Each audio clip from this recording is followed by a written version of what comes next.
Okay, guys, thanks for coming to tonight's call with Jessica Turner. She is part of obviously Fit and Fierce, like we all are. And at the retreat, she and I were chatting a lot about business building and like how we use social media. And we kind of realized we do things totally different, but I think that's a good thing. And she builds a lot of her business via Facebook community groups or common interest groups. And so I asked her if we could pick her brain about it, just as a way to develop further connections in the new year. And I firmly believe that Facebook puts a lot of value into common interest groups or community interest groups. So I think she's going to share some really amazing tips with us. And it's going to be more of like a Q&A. So if you have questions, just type them in and I can ask, or you can unmute yourself at the end and you can ask. Jessica is a lifetime 2-star. She is a Success Club 10 legend. She is a mom of 2 cute, like just gorgeous little 5-year-old girls. And she is now a retired veterinarian. And she lives in Louisiana. I'm sure some of you remember her from the retreat. And if you haven't met her yet, then now is your chance to pick her brain because she has a lot of good value to share. So thanks for being here. So I just want you to start by kind of talking a little bit about like your coaching history and how you got started with social media and kind of grew your network. Okay. So, y'all, I was like a self-proclaimed, I hate to say people hater, but like I really lost my love for people and I did not like social media at all. And so when I came into coaching April 2015, I maybe threw up a post every once in a while of my girls, and it was that very like glazed over, like my life is perfect, my girls are cute, like we're doing great. And so I knew nothing about social media.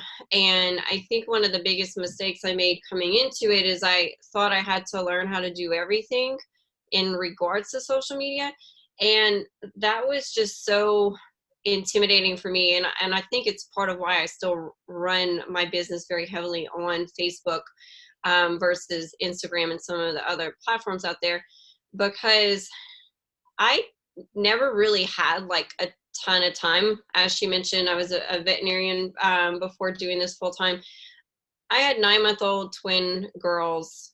I was still kind of trying to figure out where I was after going through postpartum depression.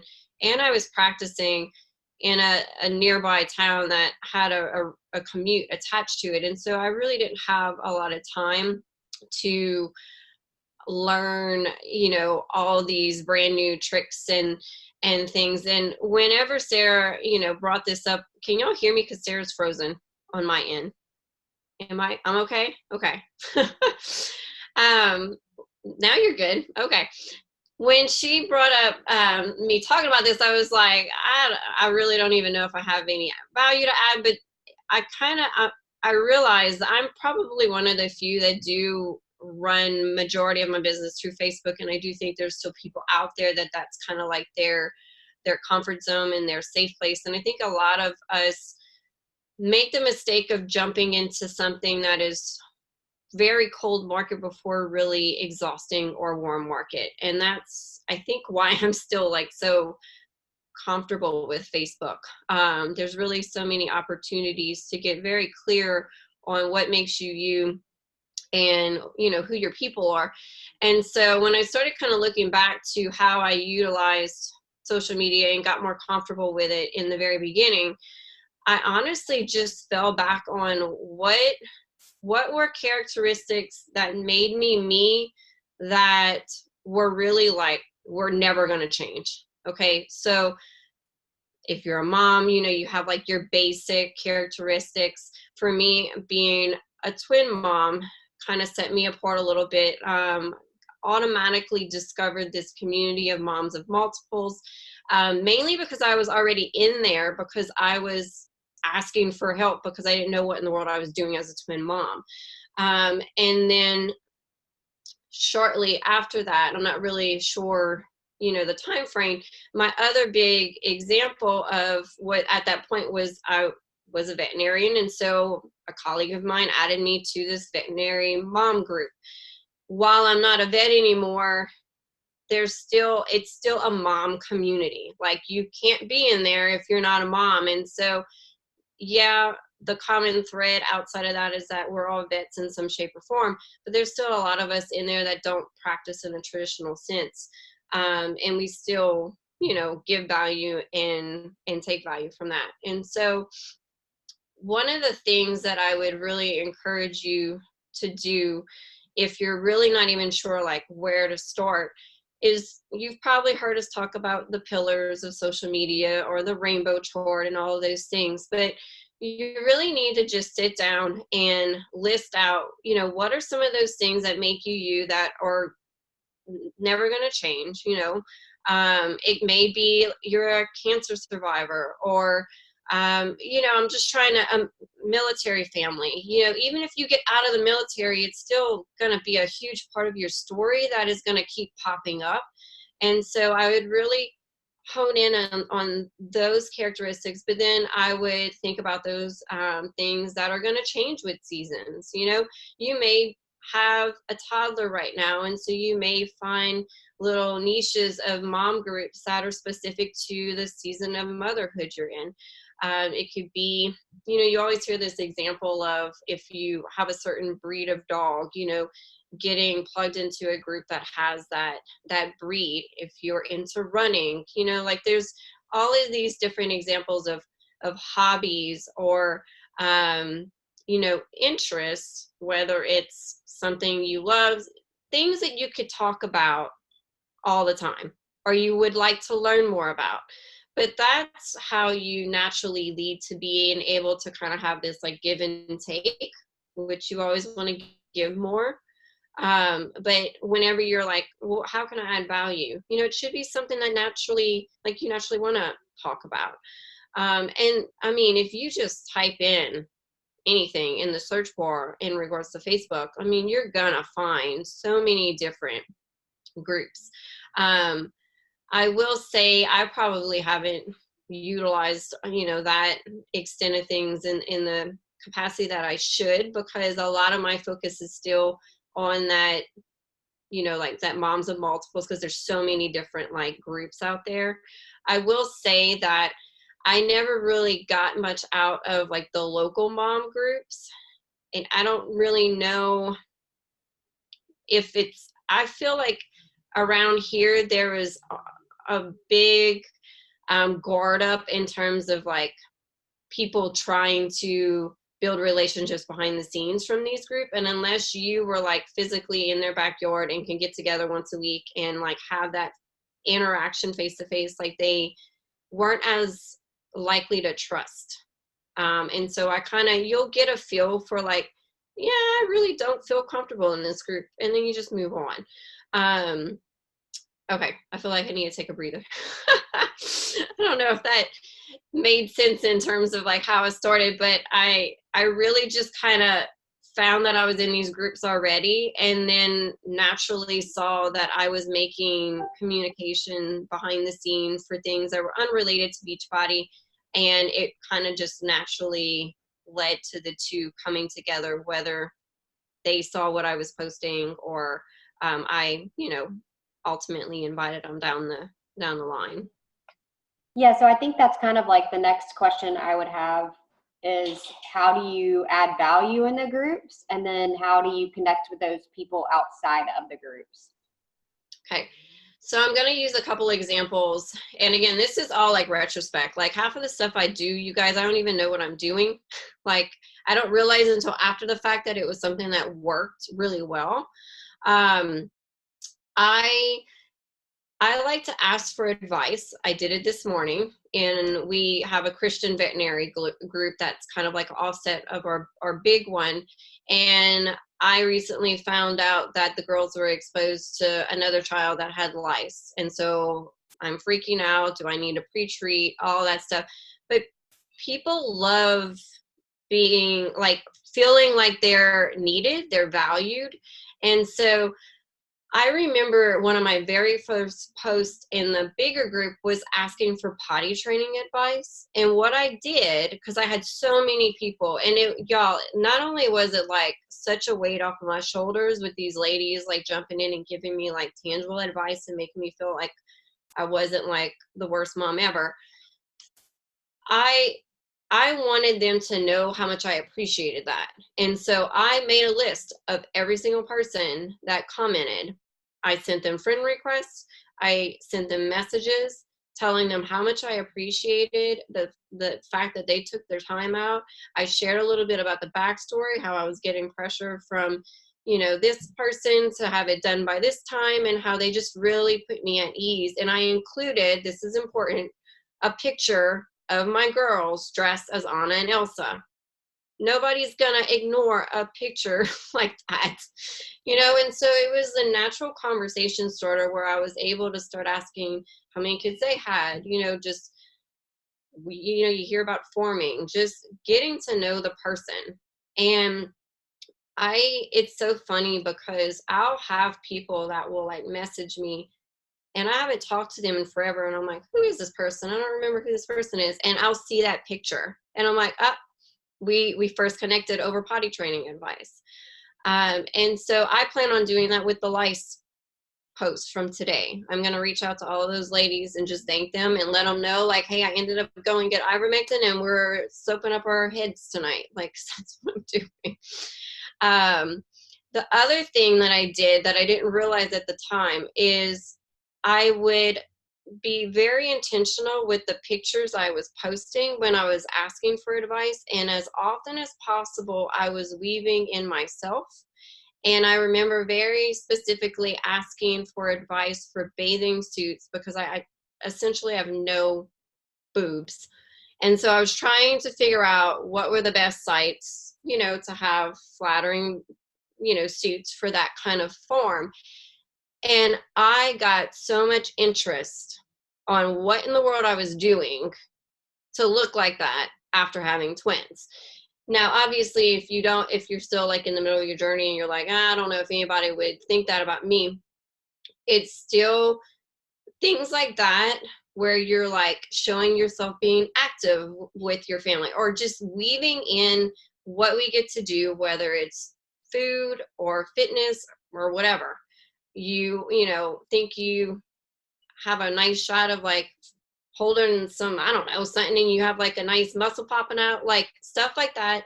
You'd be surprised by how many people are drawn to details. They're going to pick up on what they want. And so everybody wanted to know what I was doing to get, abs. I'm not saying like I sold a ton of challenge packs after that, but I know I sold at least a couple that came from that thread. Another reason why I really like groups is most groups have very specific guidelines on like, you can't post, like you can't just say like, hey, I have a new challenge group, like join me. No, like you will get kicked out. But you'll be surprised how many people will post asking for advice on health and fitness in general. And I'm not necessarily one that like dives in and like starts, like you'll see people that spill out all this like novel of Beachbody. I don't do that. What I do is I'll respond in a more personal manner, saying how I would absolutely love to get to know them better and further discuss their goals and, share with them what I've been doing for however long and how I've been working with moms, in similar situations as her, whatever it is, whatever they're sharing. And what I'm finding is that person may not like respond to me, but it's almost like I could almost wait for it. I'll have several messages from people that saw that question and then saw my response. And because I respond in a way that addresses how much I would love to work with them, their need, and I almost always say like something about a community of other moms, but I'm not giving any details. I think they see that and they don't automatically think, oh, well, she's just trying to sell me something. Okay, I'm trying to remember so in regards to actually like forming and what do I, do I just friend request these people? What's my reasoning? I think part of it depends on the group.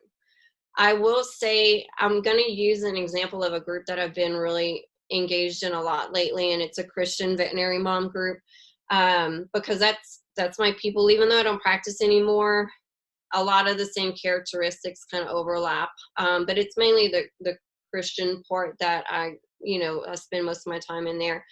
But because I already know, like, these are my people, I'm just friend requesting people out of this group. Like, if they're active in there, I'll glance at their picture. If their picture is like, man, I don't know, maybe this person isn't my kind of person, then I may skip them. But for the most part, I'm just friend request, friend request, friend request. But you have to make sure that you are consistently sharing on social media whatever that group's focus is, okay? So a couple times a week, you will see me doing stories of my devotional. Like, I'm constantly talking about my faith. They're gonna come to my page and they're gonna be like, oh yeah, like, I really like that book too, or whatever it is. But you can't expect to get into an interest group and send friend requests. They're going to go and look on your profile, and then all they ever see is Beachbody related information. I mean, we all know not to do like Shakeology, like shaker in your picture and all of that, like in your face. But if you still have 90% of your social media as just like inviting people to be part of your challenge group, you're probably not going to get a lot of people that are going to want to go further than that, because we just got to be real. Like, there's a lot of people that do social media and network marketing wrong. And especially when it comes to Facebook, you're going to have much more resistance on people being like, oh, who's this random person sending me a friend request? But if it's something that you are being very clear on, like, hey, I'm your person, like, we're both in this group, I'm talking about things that matter to you, they're probably going to be like, oh yeah, this person does seem cool. I don't know who she is, but I want to get to know her better. And when I see they accept my friend requests, then what I've been doing is I'll message them as soon as I notice, and I'll thank them, and I'll say, thank you for accepting my friend request. I'm really trying to surround myself with more moms that share the same values as I do. And so I saw you were in whatever group. I hope you don't mind, that I reached out. Something like that. And I mean, almost always, you guys, they come back, oh, me too. Like, I love that group. How many kids do you have? Whatever it is. It just kind of naturally happens. When trying to think, in the bigger groups that it's maybe not so like clear cut, I am more careful, selective on like just friend requesting anybody. I am more intentional on like really looking at the picture, seeing what they're sharing, really trying to see if it's somebody that I even want to be friends with. If they posted something, I will try to interact with it. I'll do that sometimes with a smaller group, but it's more time intensive. Whereas I feel like I don't have to do that right off the back. I can maybe do that once we're actually friends. But in groups that are maybe, just to give you an idea, the big veterinary group I'm a part of is like 10,000 people. I don't want to just, no, like, that's suspicious if you start just like sending out a bunch of friend requests and you're not even doing anything in the group. Whereas if I am doing a little bit more work on the front end, interacting with them first, commenting on their thing, obviously if you're trying to get engaged in a group, and I recommend working on timers, because we all know that we could kind of get sucked in. It's like a black hole. But try to add value in regards to like commenting, giving advice back. Like if somebody is sharing something looking for advice, the more you do that, the easier. I knew he was going to call me in the middle of this. Sorry, guys. It pops up on my screen. I'm supposed to be home. He's probably like, where in the world is my wife and my kids? Oh my gosh. Text him if you want. Yeah. We can wait. I've been calling him, and I'm pretty sure he fell asleep because he wasn't answering every time I call him.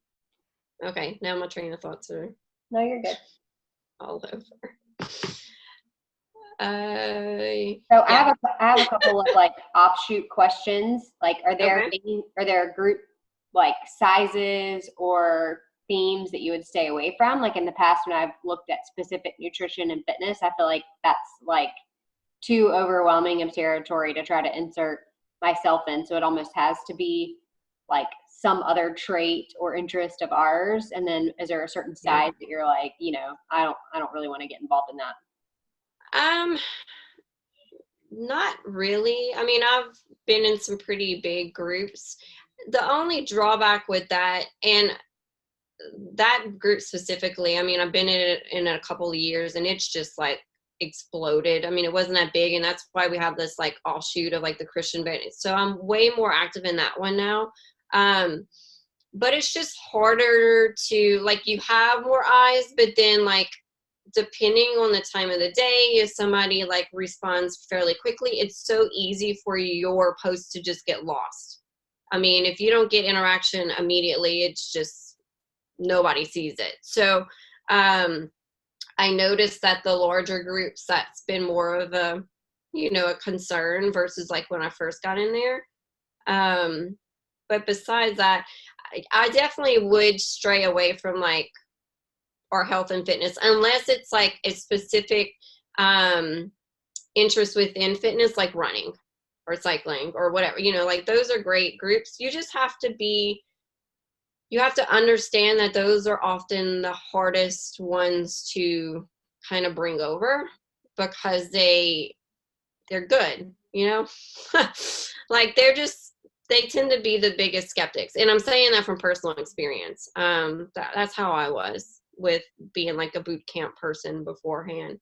I'm trying to finish this text real quick. What was another question that you thought of? How do you, like, obviously you're spending a lot of time connecting with the people and forming. How do you get to the point of inviting? Do you have like a separate free group that you invite these people to pretty early on? Do you wait and invite to challenge groups when the time is right?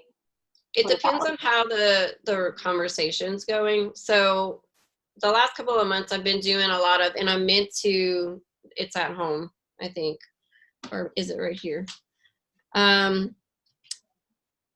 I had it in front of me to say, but I've been doing like a version of an invite that's, I don't know, like, hey, blah, blah, blah. I hope your day's going great. I just realized that I never extended an invitation to you to, man, I feel like I'm butchering it.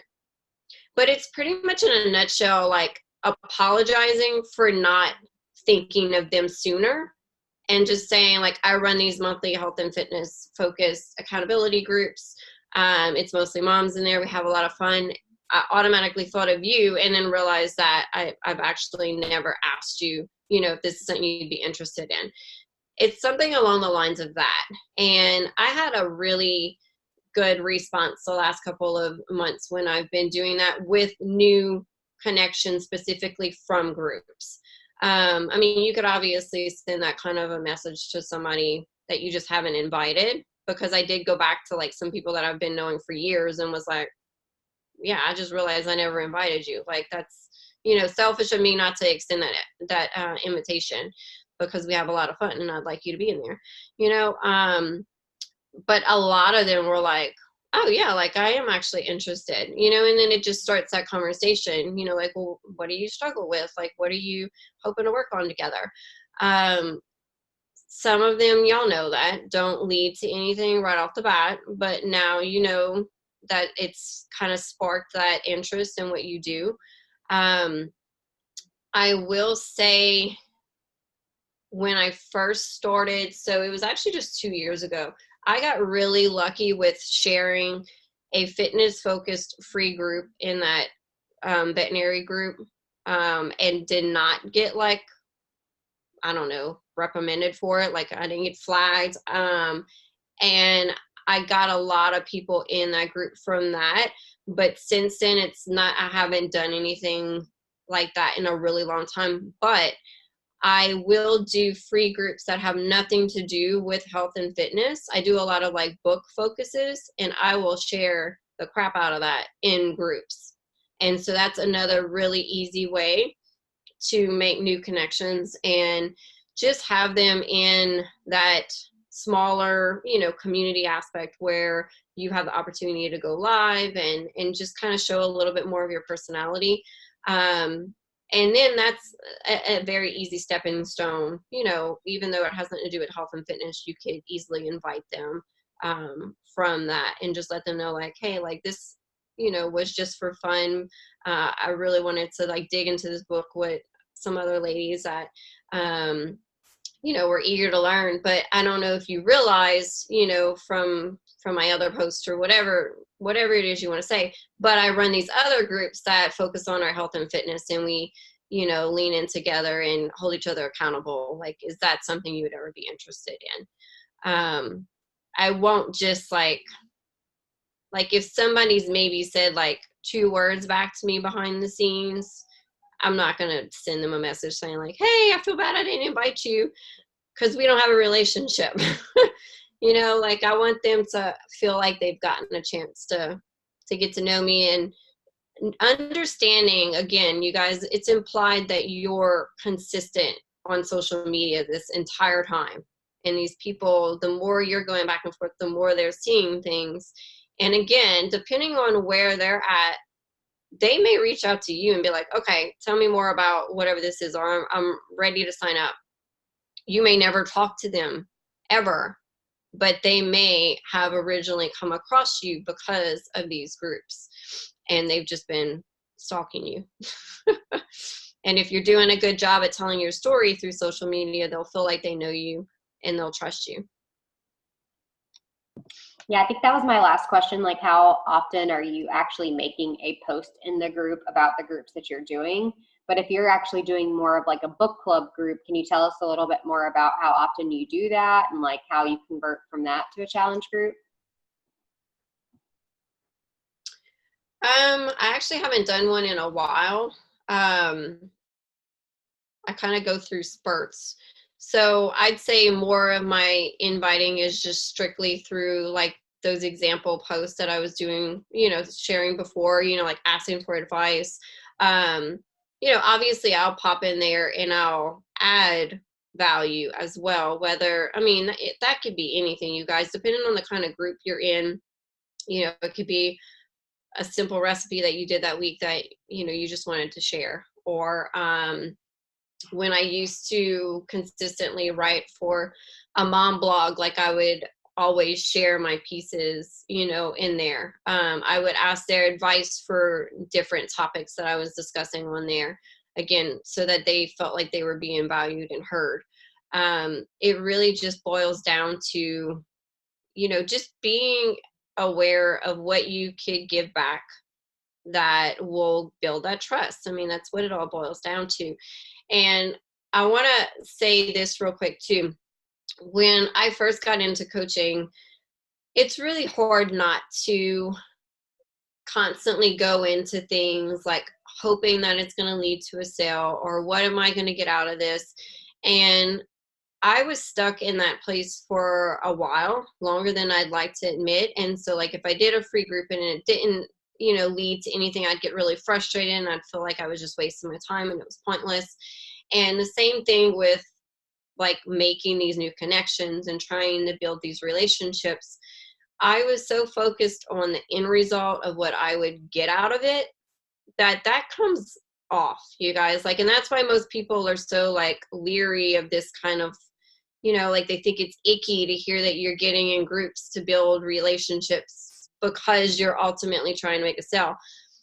You gotta wipe that out. Like, you really have to get in the mind space of, I'm just trying to serve people. I'm trying to find my people because life is more fun with people that are like you. I want to learn more from them. I want to be able to, brighten their day, make it easier, whatever it is.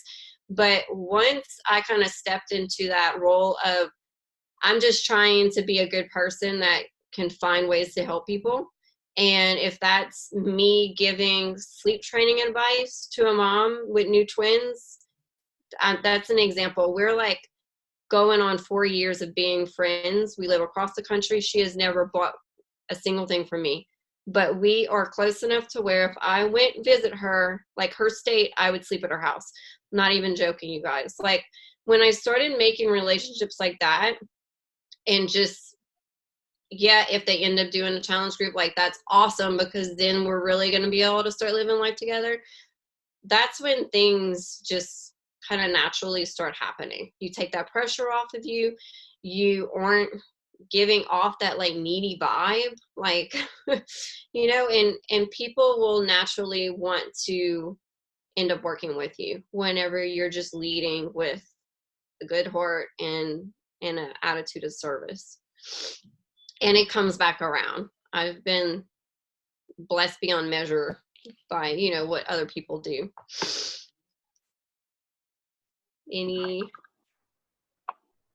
I think that was the bulk of the questions that I wrote out to you, but if anybody wants to unmute themselves and ask anything specific. You share your invite. You know what? I feel like I need to, my example was bad. In a nutshell, though, it's like I always say their name. And however I feel that day, like, hope you're having a great Monday, like whatever it is, like I'll say something, but then I'll say, I just wanted to reach out and say, I'm sorry. I just, I realized that I assumed that you knew what I did. I run these monthly health and fitness accountability groups, and just realized that I never actually asked you if you would want to be a part of it with me. I need to I have it written on a sheet, because like I'll use that same script and just barely tweak it. So if Sarah like posts a recording or something like that, like I'll send it to Sarah, because I feel like it's much better than the one that I keep telling y'all. It's too wordy, the one, like what I'm coming up with, because it's straightforward. But it's apologizing for leaving them out of the fun, essentially.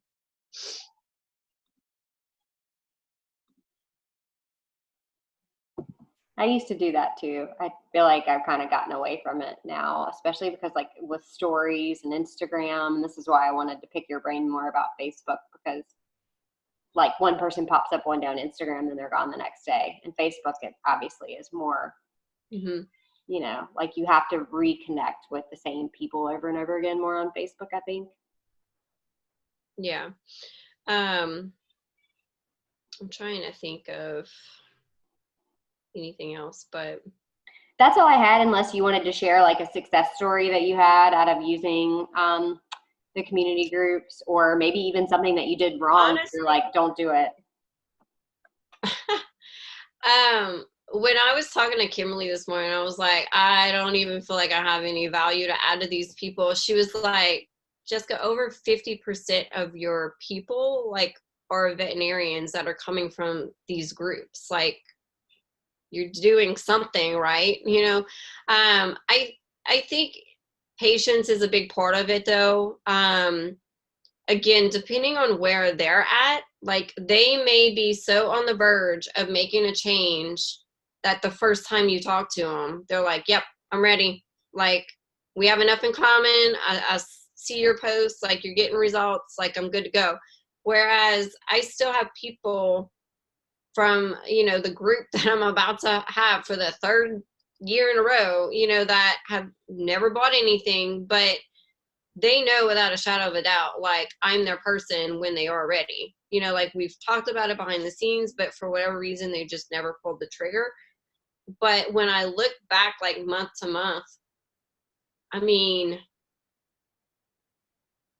3 to 4 out of like the 6 people that I enrolled in the last month have been from one of these groups in some shape or form.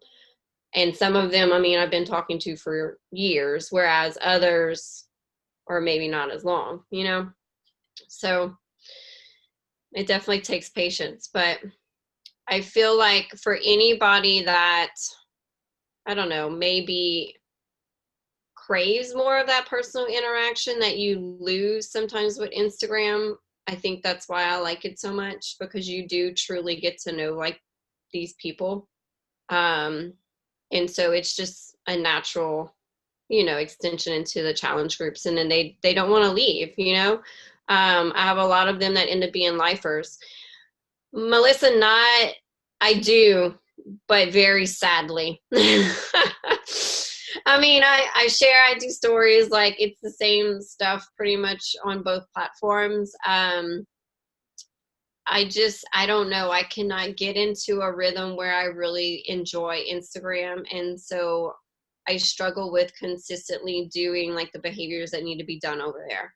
I was telling Kimberly this morning, I think I want to start blocking off just one day a week focusing on Instagram instead of trying to do 2, because it throws me off. Like I don't like it.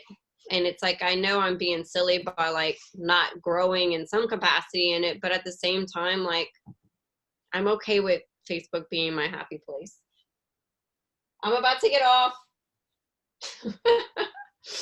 They're probably asking if they need to start treating their hair because we didn't do that yet.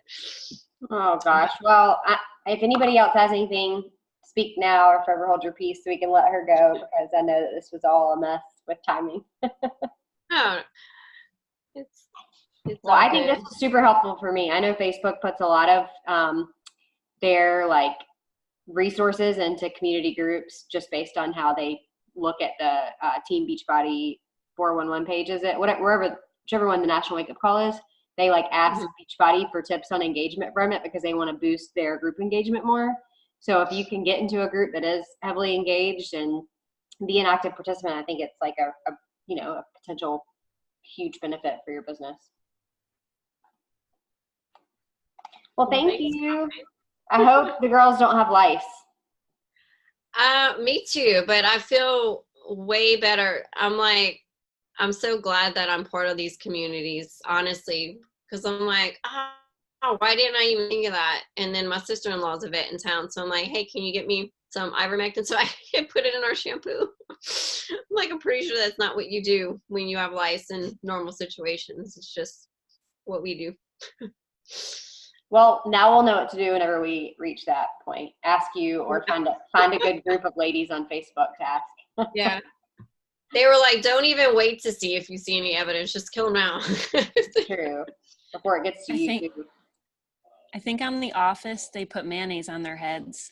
Oh my goodness. You ever seen that episode? No? It like smothers them. People know what I'm talking about.